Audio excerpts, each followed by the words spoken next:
तेज civil के online YouTube channel पर आप सभी का बहुत बहुत स्वागत है। और हम जो बात करेंगे अभी, वैसे अभी वैकेंसी को लेके आप सजग तो हो ही गए हैं। ठीक है, और थोड़ा सा वो मार्केट के अंदर माहौल तो चल ही रहा है कि वैकेंसी आएगी वैकेंसी आएगी। हमारी जो ये मुख्य क्लासें चलेगी, ये क्लासें चलेगी राजस्थान इतिहास की। ठीक है, किसकी चलेगी? राजस्थान इतिहास की।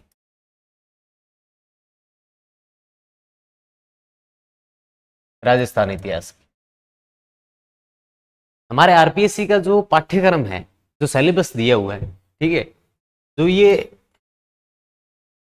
सिलेबस दिया हुआ है, इसका जो पूरा हर एक टुकड़े को अलग अलग कर करके आपको कहाँ से पढ़ना है, ठीक है, और क्या सोर्सेज है, कितना पढ़ना है, कैसे पढ़ना है, आरपीएससी कैसे आपसे हमसे क्वेश्चंस करती है, कैसे प्रश्न पूछती है, उन सारे क्वेश्चंस को कैसे डील करना है। ठीक है, ये सारी चीज़ें हमारा एक सेशन हो रखा है। जैसे अपने तेज सिविल का जो मंथन लाइब्रेरी मेंटरशिप प्रोग्राम चल रहा है और जो फाउंडेशन टेस्ट सीरीज चल रही है, तो उन बच्चों के लिए जैसे उनके फर्स्ट वीक में जो फर्स्ट 2 वीक थे, उस समय राजस्थान इतिहास उनका जो था, वहां पर इनका जो सेशन हुआ हमारा एक, वो सेशन आप जरूर देख लीजिए।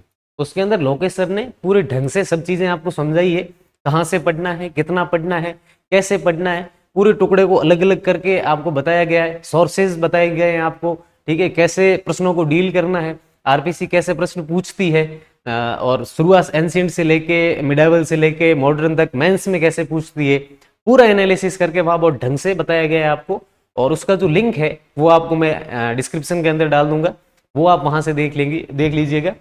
लेकिन जो अब हम जो भी पढ़ेंगे, ठीक है, वो अपन पढ़ेंगे राजस्थान का मध्यकालीन इतिहास। क्या पढ़ेंगे? राजस्थान का मध्यकालीन इतिहास, जो मिडिवल हिस्ट्री है वो पढ़ेंगे अपन। ठीक है, जिसको आप भले राजा महाराजाओं का काल कहें और राजपूत काल कहें, जो कहें, तो वो हम ये पढ़ेंगे, जो हमारा शुरू होता है 7वीं शताब्दी से। और हमारे पाठ्यक्रम के अंदर इसके अंतर्गत क्या क्या चीजें आती है, वो सारा देखते हुए और सब कुछ पढ़ते हुए अपन ढंग से चलेंगे। ठीक है, देखो, हम किसी भी सब्जेक्ट को पढ़े, मेरा मानना यह है कि अगर हम प्रशासनिक सेवा की तैयारी कर रहे हैं, ठीक है, सिविल सर्विसेज की तैयारी कर रहे हैं, तो हमारे मन के अंदर सवाल पैदा होने चाहिए। ठीक है, और हर सवालों के उत्तर पैदा होने चाहिए। हम दूसरे सारे प्राणियों से अलग इसलिए हैं क्योंकि हमारे अंदर सोच विचार की क्षमता है, हम सोच सकते हैं। तो इसलिए हमारे मन के अंदर सवाल पैदा होने चाहिए, उत्तर पैदा होने चाहिए। वैसे जो अपना राजस्थान इतिहास है या फिर इंडिया इतिहास हो, भारतीय इतिहास हो, सब अपने पाठ्यक्रम के हिसाब से तो महत्वपूर्ण है ही। लेकिन अगर वो हमें पढ़ने को बोलते हैं, इसका मतलब वो हमारे जीवन के अंदर कहीं ना कहीं उपयोगी है।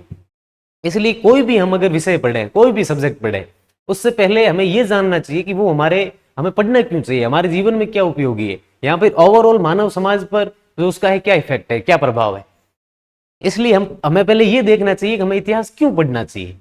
हर सब्जेक्ट को लेकर आपके दिमाग के अंदर ये प्रश्न होना चाहिए कि हमें क्यों पढ़ना चाहिए, वैसे इतिहास क्यों पढ़ना चाहिए, इस पे अपन बात करते हैं। देखो, संसार का जितना भी साहित्य लिखा गया है, इस दुनिया के अंदर जितना भी जग भर का साहित्य लिखा गया है, संसार का जितना भी साहित्य लिखा गया है, उसके अंदर इतिहास का बहुत कुछ आदर है। ठीक है, क्या है इतिहास का? इतिहास क्यों पढ़ना चाहिए हमें? तो संसार का जितना भी साहित्य लिखा गया है, संसार का जितना भी साहित्य लिटरेचर लिखा गया है, उसके अंदर इतिहास का बहुत कुछ आदर है। और अब उससे क्या होता है? उससे मानव समाज पर उपकार होता है।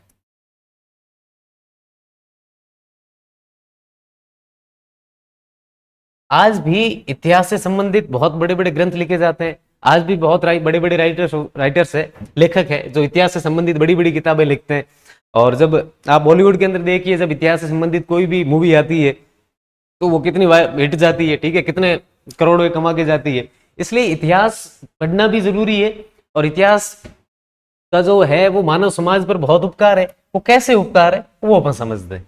देखो, अगर इतिहास है तो इतिहास किसका होगा? देशों का होगा, राष्ट्रों का होगा, ठीक है, और जातियों का होगा, महापुरुषों का होगा।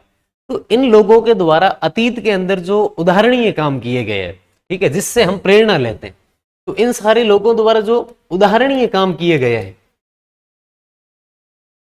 जो उदाहरणीय कार्य किए गए हैं, उनको प्रकट करने का, उनको प्रकट करने का इतिहास से बेहतर और कोई साधन है ही नहीं। इतिहास है तब हम किसी देश का इतिहास बता सकते हैं, इतिहास है तब हम महापुरुषों के उदाहरण बता सकते हैं, इतिहास है तब हम ये बताते हैं कि महाराणा प्रताप ने महलों के राज को छोड़कर जंगलों के अंदर भटकना स्वीकार किया। क्यों किया? क्योंकि उनको स्वाभिमान से बहुत प्रेम था। इसलिए इतिहास हमें इन सारे जो चीजें हैं, देश है, राष्ट्र है, जातियां हैं, महापुरुष है, इनके जो उदाहरणीय कार्य है, इनको प्रकट करने का अगर कोई साधन है तो वो क्या है? इतिहास है। इतिहास अपने भारत के अंदर तो मोस्टली लगभग हर जाति का अपना अपना इतिहास है। तो जिस भी जाति का इतिहास है, उस जाति को सजीव रखने के लिए, ठीक है, उस जाति को सजीव रखने के लिए, ठीक है, और उस जाति की उन्नति के लिए और उस पर दृढ़ रहकर सदा अग्रसर होते रहने के लिए इतिहास का होना बहुत आवश्यक है। अगर कोई व्यक्ति ये पढ़ रहा हो कि अतीत में जो मेरे पूर्वज है उनका इतिहास बहुत स्वर्णिम रहा हो, तो वो कभी अपने एथिकल जो वैल्यू है, उनके जो नैतिक मूल्य है, उनसे गिरकर कभी कोई काम नहीं करता। वो अपने कर्तव्य पथ पर हमेशा स्थिर रहता है, ठीक है, प्रेरित भी रहता है। क्यों? क्योंकि उसे अपने अतीत के पूर्वजों की इतिहास के बारे में उसे जानकारी। तो किसी भी जाति को सजीव रखने के लिए, उसकी उन्नति के लिए और उस पर दृढ़ रहकर सदा अग्रसर होते रहने के लिए इतिहास का होना बहुत आवश्यक है।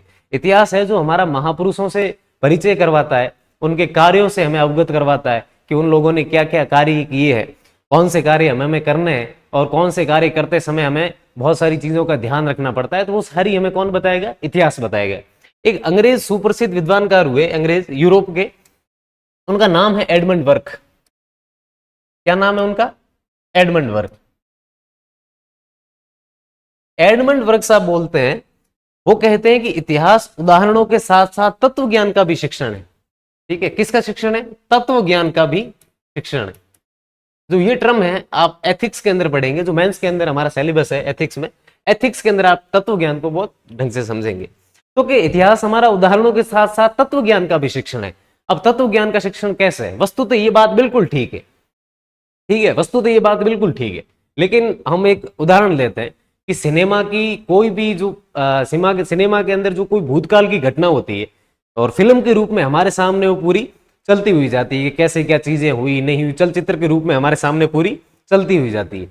वैसे ही किसी देश के जो अतीतकालीन, अतीत के, ठीक है, जो भूतकाल के हैं, उनके अतीत के, उस समाज के, किसी देश के आचार विचार, ठीक है, शासन पद्धति, ठीक है, सामाजिक जीवन,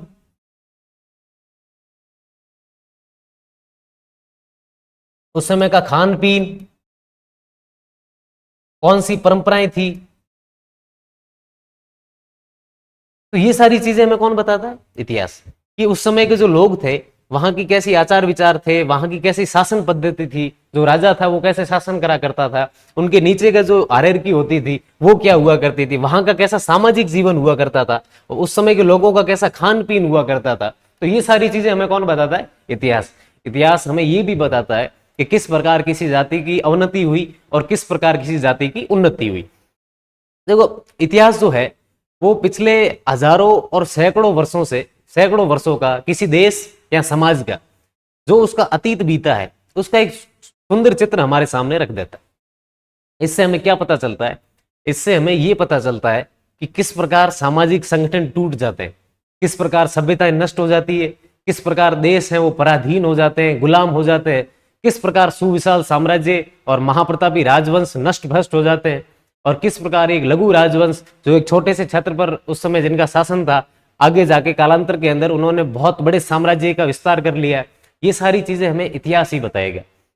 जो एक बहुत अच्छे इतिहासकार हुए, उनका अभी नाम मेरे को याद नहीं आ रहा है, उन्होंने कहा था अगर किसी भी देश को अधपतित या फिर पराधीन बनाए रखना है, किसी भी देश को गुलाम बनाए रखना है, तो उस देश के इतिहास को खत्म कर दिया जाए, उस देश के इतिहास को मिटा दो।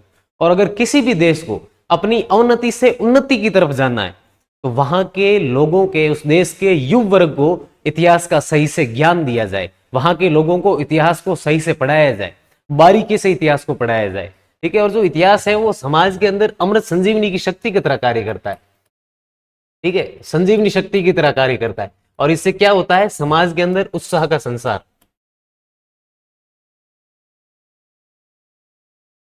हमने ये चीजें पढ़ी, इतिहास क्यों पढ़ना जरूरी है। देखो, जगत भर के साहित्य के अंदर इतिहास का बहुत कुछ आदर है, उससे मानव समाज पर बहुत कुछ उपकार होता है। देशों, जातियों, राष्ट्रों, महापुरुषों आदि के उदाहरणीय कार्यों को प्रकट करने का इतिहास से बेहतर और कोई साधन है ही नहीं। इतिहास किसी भी जाति को सजीव रखने के लिए, उसकी उन्नति के लिए और सदा दृढ़ रहकर उस पर अग्रसर होते रहने के लिए इतिहास का होना बहुत आवश्यक है। इतिहास उदाहरणों के साथ साथ तत्व ज्ञान का भी शिक्षण है। इतिहास हमें यह बताता है कि किसी देश या समाज के जो भूतकालीन आचार विचार थे, उस समय की शासन पद्धति थी, उस समय का सामाजिक जीवन था, उस समय की परंपराएं थी, प्रथाएं थी, जो खान पीन था, उन सारी चीजों से इतिहास हमें रूबरू करवाता है। और जो इतिहास है वो हमें यह भी बताता है कि किस प्रकार सामाजिक संगठन टूट जाते हैं, सभ्यताएं नष्ट हो जाती है, देश पराधीन हो जाते हैं, और जो विशाल साम्राज्य और महाप्रतापी राजवंश किस प्रकार नष्ट और भ्रष्ट हो जाते हैं। ठीक है, इतिहास हमें ये सारी बहुत सारी चीजें बताता है, इसलिए इतिहास को लेकर हमारे मन के अंदर मोटी मोटी समझ होनी बहुत आवश्यक है।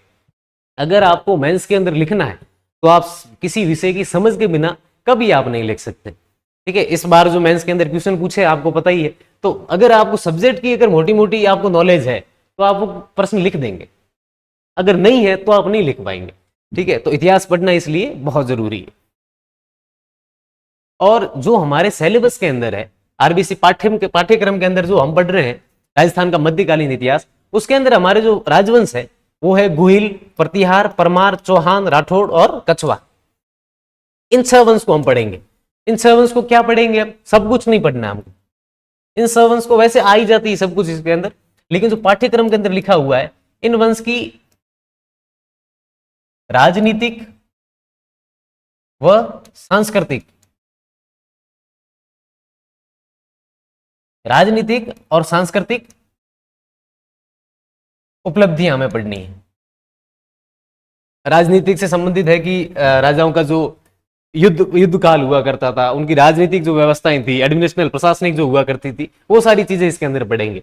और सांस्कृतिक के अंदर कि राजाओं ने मंदिर बनवाए, महल बनवाए, दुर्ग बनवाए, उस समय राजाओं द्वारा जो साहित्य लिखा गया है, उनके जो दरबारी विद्वान थे, वो सारी चीजें उनके संस्कृति के अंदर आएंगी और वो पढ़ेंगे अपन संस्कृति के अंदर। और ये जो दो उपलब्धियां हैं इन छह वंशों की, अपन वो पढ़ेंगे। अपना मिडाइवल का एक और टॉपिक है मध्यकालीन राजस्थान के अंदर प्रशासनिक और राजस्व व्यवस्था, वो एक बार अपना ये हो जाएगा, उसके बाद उसको पूरा ढंग से पढ़ते हुए चलेंगे।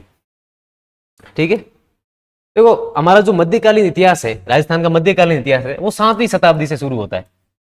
ठीक है, कहां से शुरू होता है, 7वीं शताब्दी से। लेकिन 7वीं शताब्दी से शुरू हो, एक बार इससे पहले हम राजस्थान की जो पृष्ठभूमि है, जो बैकग्राउंड है, अपना जो ये मध्यकालीन इतिहास है, राजपूत काल है, इससे पहले जो मत्स्य जनपद थे, अपने यहाँ पर मत्स्य थे, सीवी थे, जो जनपद थे, वो सारे जनपद कहां से आए। ठीक है, उनकी स्थापना यहाँ पर कैसे हुई, ठीक है, उनका यहाँ पर उदय कैसे हुआ, तो वो हम पहले एक बार देखते हैं मोटा मोटा कि भाई जनपद थे वो लोग कहां से आए, रामायण के अंदर हमारा राजस्थान कहां था, मौर्यों के टाइम अपना राजस्थान कहां था, मौर्यों के समय राजस्थान की क्या स्थिति थी, जब यूनानी आक्रमण होते हैं उस समय राजस्थान की क्या स्थिति थी, गुप्तों के समय राजस्थान की क्या स्थिति थी। तो ये जो सारी चीजें हैं वो एक बार मोटा मोटा अपन देखते हैं, ताकि हमें समझ में आ जाएगा कि 7वीं शताब्दी से कैसे शुरू होता है। क्योंकि इतिहासकार हुए वी स्मिथ, वो अपनी बुक है अर्ली हिस्ट्री ऑफ इंडिया, उसके अंदर वो लिखते हैं कि राजपूत जो जाति है वो 8वीं से 9वीं शताब्दी के अंदर एकाएक अचानक प्रकट हुई। इन सारे सवालों के जवाब है जो हम पढ़ते हुए चलेंगे। तो इससे पहले मोटा मोटा देखते हैं कि राजस्थान का वैदिक काल के अंदर क्या योगदान है, वैदिक काल के समय राजस्थान कहां पर था, ठीक है, रामायण के अंदर कहां था, महाभारत के अंदर कहां था, तो ये सारी चीजें अपन पढ़ते हुए चलेंगे। वैदिक काल की बात करते हैं। देखो वैदिक काल नाम आते आपको आना चाहिए आर्य, वैदिक काल जैसे याद आए आपको आना चाहिए आर्य। अभी आर्य क्या है, आर्य उस समय के जो लोग थे, जो सत्ता में थे, जिनके पास जिनका खुद का प्रभुत्व था उस क्षेत्र पर, वो लोग थे आर्य। आर्य कोई जाति नहीं थी, विचारधारा थी। क्या थी, विचारधारा थी। उस समय के जो लोग थे उनको आर्य कहा जाता था। तो जो वैदिक काल के अंदर कौन लोग थे, आर्य थे।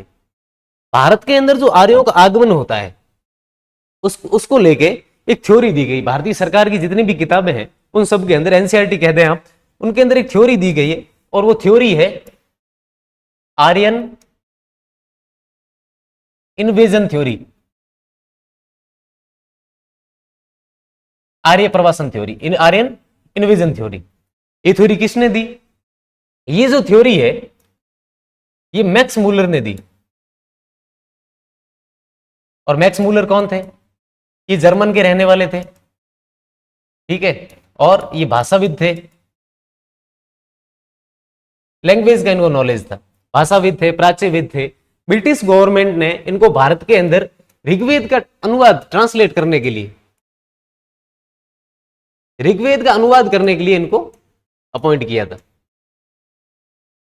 और ये जो आर्यन इन्वेजन थ्योरी है ये आर्यों के आगमन को लेकर दी हुई, कि जब वो भारत के अंदर उन्होंने आगमन किया था, एंट्री ली थी, प्रवेश लिया था, तो क्या चीजें थी उस समय, या फिर कहां से आए थे, आगमन को लेकर ये थ्योरी दी गई है। अब इस थ्योरी के अंदर क्या क्या बताया गया है? इस थ्योरी के अंदर बताया गया है कि जो आर्य है, ठीक है, जो आर्य है वो घुमंतु है, घुमंतु और कबीलाई,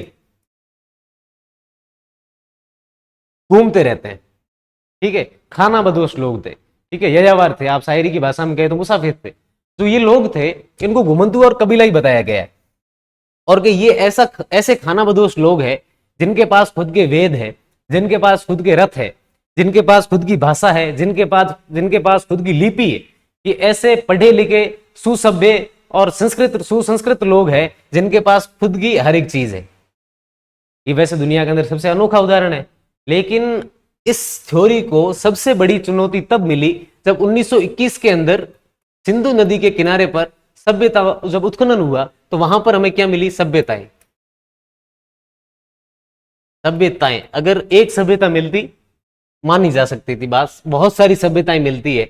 और अगर अब सिंधु घाटी सभ्यता को ही आर्यन सभ्यता समझ लिया जाए तो फिर इस थ्योरी का क्या? तो बहुत सारी चीजें अलग है जो आप भारतीय इतिहास के अंदर पढ़ेंगे, लेकिन जो ये थ्योरी है वो ये थ्योरी ये बताती है कि जैसे जो आर्यंस थे इनकी 5 वेदों के अंदर आर्यों की जो ब्रांच थी, आर्यों की जो शाखाएं थी, उनको पंचनद कहा गया है।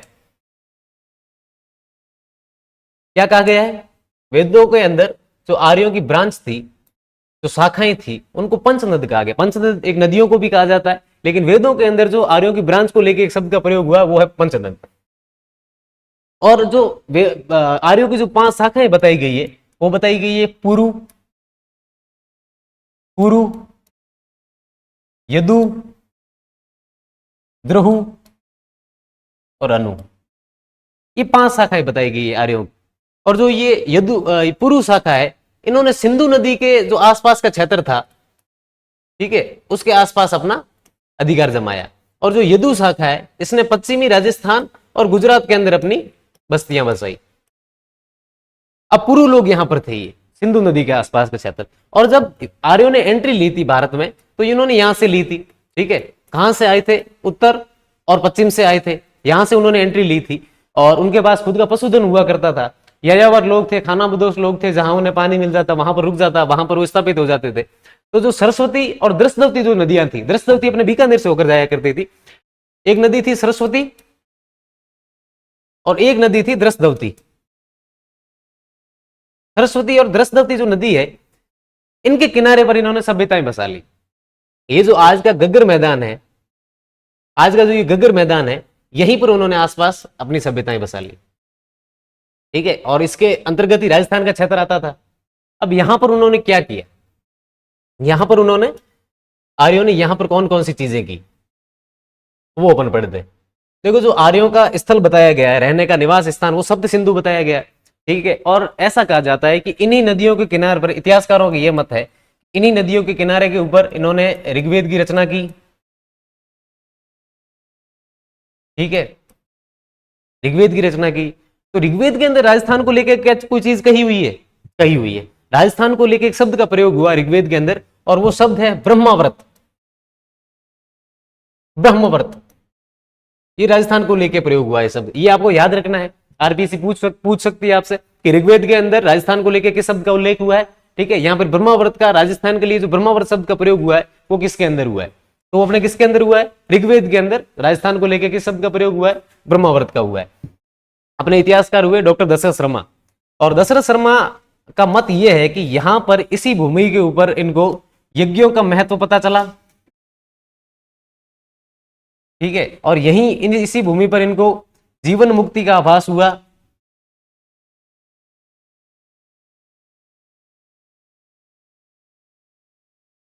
ठीक है, और यहीं पर इन्होंने इसी भूमि के ऊपर इंद्र व सोम की अर्चना यानी पूजा करना, अर्चना के मंत्रों की रचना की, अर्चना के मंत्रों की रचना की। ठीक है, यज्ञों का महत्व होना, यज्ञों का महत्व क्या है वो आर्यों को यहीं पता चला। जीवन मुक्ति का आभास, आत्म साक्षात्कार, एनलाइनमेंट जो बुद्ध को हुआ, महावीर का हुआ, महावीर को हुआ, वो चीज इन लोगों को यहीं पर प्राप्त हुई। इंद्र व सोम के अर्चना के मंत्र इनको यहीं पता चले, इन्होंने मतलब यहीं पर इनकी अर्चना के मंत्रों की रचना की।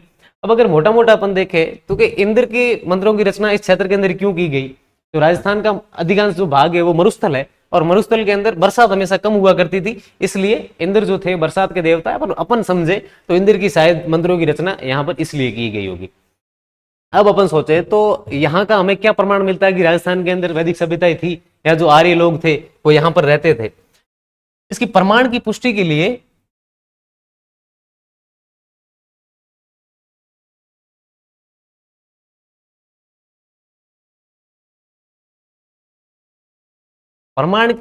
जब उत्खनन किया गया तो दो जगह से हमें भूरे रंग के बांड मिले हैं। बांड यानी बर्तन है ना। अनूपगढ़, एक अनूपगढ़ का ढेर उत्खनन के अंदर प्राप्त हुआ, और हमें मिला तरखान वाला, तरखान वाला के उत्खनन के अंदर हमें क्या मिले हैं, भूरे रंग के बांड।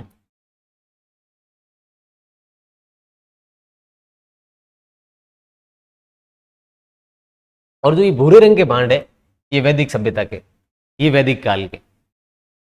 ठीक है, तो हमें जो भूरे रंग के बांड कहां से मिले, अनूपगढ़ का ढेर मिला है और तरखान वाला मिला है, जहां से हमें वैदिक सभ्यता के निशान मिले। और भी बहुत सारी जगह है, अपने नोह भरतपुर है, ठीक है, और रेड टोंक है, यहां से भी हमें वैदिक सभ्यता की साम्यता रखने वाले चित्रित धूसर प्रकार के, वो अपन एंशिएंट हिस्ट्री राजस्थान के अंदर पढ़ेंगे, चित्रित जो धूसर भांड है वो भी, उनकी भी हमें वहां से प्राप्ति हुई है, तो वो भी आर्य सभ्यता से साम्यता रखते हैं।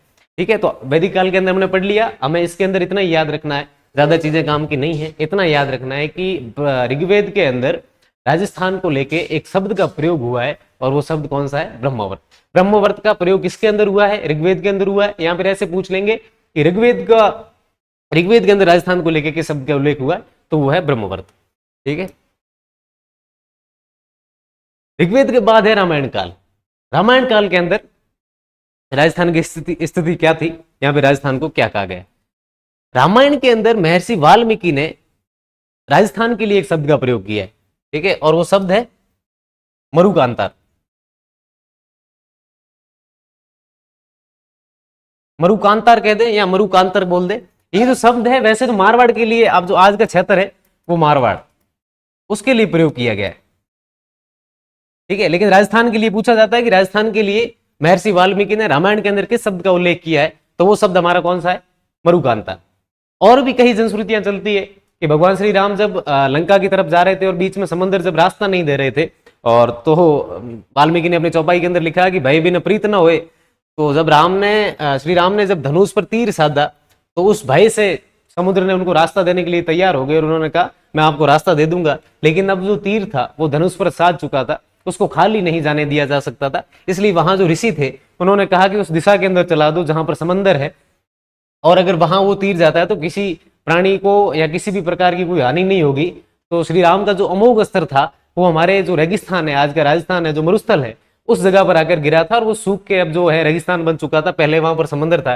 कई इतिहासकारों का मत है कि जो सरस्वती है और जो द्रस्वती नदियां हैं, ये नदियां भी वहीं आकर गिरती थी, उसी समंदर के अंदर, जो समंदर अब सूख चुका है, और समुद्र के सूख जाने की वजह से वो नदियां भी विलुप्त हो गई। तो जनश्रुतियां चलती है वैसे, लेकिन महर्षि वाल्मीकि ने रामायण के अंदर राजस्थान के लिए एक शब्द का प्रयोग किया है, और वो कौन सा है, मरुकांतार। एक और राजस्थान की जगह का यहाँ उल्लेख मिलता है, रामायण के अंदर पुष्कर का उल्लेख मिलता है। ठीक है, तो हमें याद रखना, रामायण के अंदर एक तो मरुकांतर शब्द का प्रयोग किया है, और किसका उल्लेख मिलता है, हमें पुष्कर का उल्लेख मिलता है। वैसे यूं भी कई जनश्रुतियां हैं कि राजस्थान के साथ भगवान श्री राम का अटूट संबंध रहा है। एक राजस्थान का जिला है राजसमंद।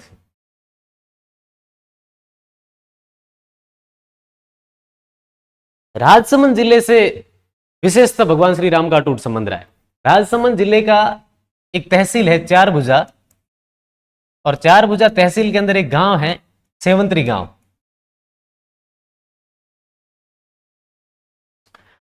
जब श्री राम वापस अयोध्या की तरफ लौट रहे थे, और जो ये स्थान है सेवंतरी, ये नदियों के पास स्थित है, अरावली के बीच स्थित है, जो राजसमंद है, कलकल करती नदियों के वैसे ही मध्य स्थित है। और जो ऋषि मुनियों की जो कुटिया हुआ करती थी वो इसी क्षेत्र के आसपास हुआ करती थी। सेवंतरी गांव में ऋषि रहा करते थे। और जब उन ऋषियों ने कहा, उनको पता चला कि जो श्री राम है वो इस रास्ते से आने वाले हैं, तो उन्होंने उनसे प्रार्थना की कि आप यहाँ पर आइए। तो श्री राम ने यहाँ पर विश्राम किया था, ठीक है, यहाँ रुके थे वो। और जब आप नागौर दरबार पढ़ते हैं, अकबर दरबार पढ़ते हैं कि अकबर यहाँ पर आए थे, रुके थे, उसको बोला गया अकबर दरबार, नागौर दरबार, वैसे ही श्री राम यहाँ पर रुके थे। और उस जगह का नाम पड़ गया राम दरबार, और जो मंदिर था वहां पर उसका भी नाम पड़ गया राम दरबार। ठीक है, आज से करीबन 700 साल पहले मेवाड़ के राणा हमीर किसी युद्ध से वापस लौट रहे थे, और बरसात की वजह से गोमती नदी का जो पानी था वो उफान के ऊपर था। सेना रात को उस नदी को पार नहीं कर सकती थी, इसलिए वहां के किसी मंत्री ने राणा हमीर को बोला कि पास में ऋषियों की कुटिया है, वहां चलते, एक रात वहीं विश्राम करेंगे और सुबह अपन वापस नदी को पार करके आगे चल जाएंगे। राणा हमीर जब वहां कुटिया में जाते हैं, वो मंदिर के बारे में पूछते हैं, और जब उन्हें पता चलता है कि यहाँ पर श्री राम ने एक दफा विश्राम किया था, तब उन्होंने भगवान श्री राम के पूरे परिवार सहित लक्ष्मण जी की, सीता जी की, शत्रुघ्न की, हनुमान जी की, इन सारी मूर्तियों के सहित यहाँ पर एक मंदिर की स्थापना करवाई थी। कोई भव्य मंदिर नहीं था, नॉर्मल सा मंदिर उन्होंने स्थापना करवाई थी, और राणा हमीर ने करवाई थी। उसके बाद इसी मंदिर के एक महंत होते हैं, महंत नारायण दास। महंत नारायण दास ये कॉन्फ्रेंस के अंदर बोलते हैं, शायद 1990 की कोई कॉन्फ्रेंस थी, उनके अंदर ये बोलते हैं कि जो गोमती नदी है वो मुझे मेरे सरयू की तरह लगती है, और जो सेवंतरी गांव है वो मुझे अयोध्या की तरह लगता है। मुझे इस जगह से बहुत प्रेम है, मुझे श्री राम से बहुत प्रेम है, इसलिए मैं यहाँ पर एक भव्य मंदिर की स्थापना करवाना चाहता हूँ। हुआ भी ये 1994 के अंदर यहाँ पर बहुत बड़े मंदिर का निर्माण करवाया गया। आज भी बहुत हजारों लोगों की अटूट श्रद्धा इस मंदिर से जुड़ी हुई है। आप भी जाइए, कभी दर्शन करके आइए। यहाँ पर जितने भी बांध बनाए गए, पुल बनाए गए, उन सारों का नाम जो है वो रामायण के चरित्रों के ऊपर ही रखा गया है। 1998 के अंदर यहाँ लक्ष्मण झूला बनाया गया है, पर्यटकों का जो मुख्य केंद्र बना हुआ है लक्ष्मण झूला है। ये पुल है, झूला नहीं है, ये पुल है। उसी नदी के ऊपर राम दरबार बांध भी है, गोमती नदी पर ही बना हुआ है, राजसमंद के अंदर राम दरबार बांध भी। ठीक है, तो जितनी भी चीजें वहां रखी हुई है वो सारी रामायण के चरित्रों के ऊपर रखी हुई। ठीक है, तो आप कभी जाइए, दर्शन करके आइए सेवंतरी गांव के अंदर, जो रामेश्वरम जो मंदिर है गोमती पर बना हुआ, गोमती नदी पर।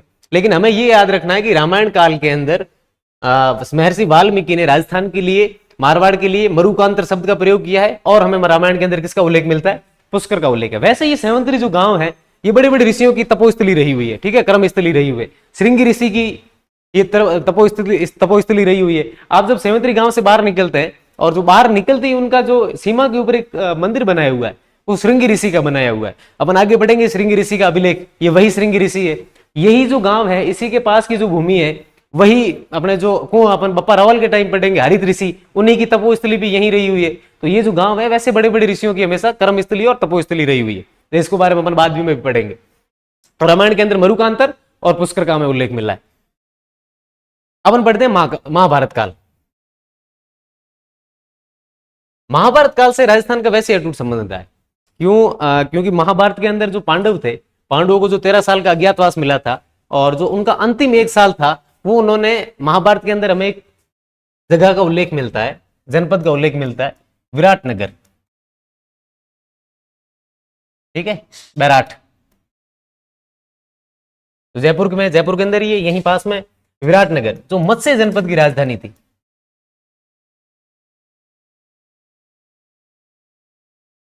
मत्स्य जनपद की राजधानी थी विराटनगर, या फिर बैराट। पांडवों का जो अज्ञातवास का अंतिम वर्ष था, उन्होंने यहीं पर बिताया था। ठीक है, और यहीं पर बाणगंगा नदी भी है, वो भी महाभारत से संबंधित है अपनी। विराटनगर के राजा थे, राजा विराट। उन्होंने पांडवों को यहाँ पर शरण दी थी। उनके जो अंतिम अज्ञातवास का जो उनका 1 वर्ष था, वहां पर इनको शरण दी थी पांडवों को। और जब दुर्योधन को अंत में पता चल जाता है कि पांडव जो है विराटनगर के अंदर, विराटनगर मत्स्य जनपद जो था, मत्स्य जनपद, वहां पर छुपे हुए, तो दुर्योधन ने पहले आके राजा विराट से कहा कि हमें आप सौंप दीजिए, अगर पांडवों के बारे में आपको कुछ भी पता है, अगर आपके राज्य के अंदर है तो आप सौंप दीजिए। लेकिन वही क्षत्रिय, हमारे महाकाव्य काल के क्षत्रियों की वही परंपरा जो शरणागत है उसकी रक्षा करना। तो राजा विराट ने मना कर दिया कि नहीं, ये तो चीज नहीं होगी। तो दुर्योधन ने उनके मत्स्य जनपद के ऊपर, विराटनगर के ऊपर अटैक कर दिया। ठीक है, और जब अटैक किया तो उस समय शाम का जो सूरज था वो ढल चुका था, और वो उनका अंतिम दिन था पांडवों के अज्ञातवास का। और जैसे ही सूरज ढला और जब पांडवों को पता चला कि दुर्योधन अटैक कर रहा है, तो जो अर्जुन थे वो, जब उन्होंने अज्ञातवास के लिए विराटनगर के अंदर प्रवेश लिया था, उससे पहले उन्होंने बैराट के पास में एक मेड़ जंगल है, मेड़ जंगल के अंदर समी वृक्ष के ऊपर इन्होंने अपने शस्त्र थे पांडवों ने अपने सारे शस्त्र वहीं छुपा दिए थे।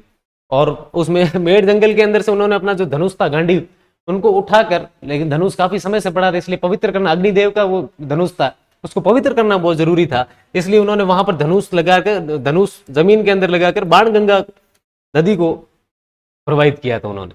ये वही बाणगंगा नदी है जिसको अर्जुन की गंगा भी कहा जाता है, जिसको तोला नदी भी कहा जाता है, जो रुंडित नदी भी कहा जाता है। ये जो अपने हैं जयपुर, दौसा और भरतपुर के क्षेत्र के अंदर बहती है, और जो इसकी शायद लंबाई है वो 380 किलोमीटर है।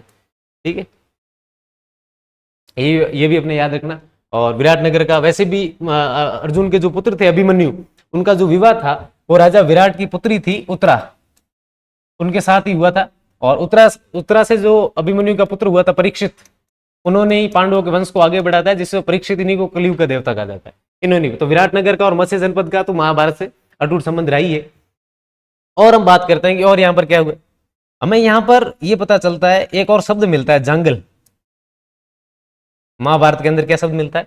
जांगल। जांगल किसके लिए प्रयोग हुआ है यहाँ पर? बीकानेर के लिए। बीकानेर और आसपास का जो क्षेत्र है उसके लिए किस शब्द का प्रयोग हुआ है? जांगल प्रदेश का। और किस कॉन्टेस्ट के अंदर हुआ है? इस कॉन्टेस्ट के अंदर हुआ है कि श्री कृष्ण और बलराम का इन क्षेत्रों से संबंध था, यहां पर इनका आना जाना रहता था। ठीक है, किस शब्द का प्रयोग हुआ? जांगल। किसके लिए हुआ है? बीकानेर के लिए। ठीक है, और वो इसलिए बताया गया कि कृष्ण का और बलराम का इस क्षेत्र के अंदर आना जाना रहता था, उनका यहां पर संबंध था। अगर इसकी अपन पुष्टि की बात करें, आसपास का क्षेत्र जयपुर से होकर ही हम आगे जा सकते हैं। जयपुर के अंदर जो नाहरगढ़ अपना किला बना हुआ है, नाहरगढ़ किले के पास एक चरण मंदिर बना हुआ है।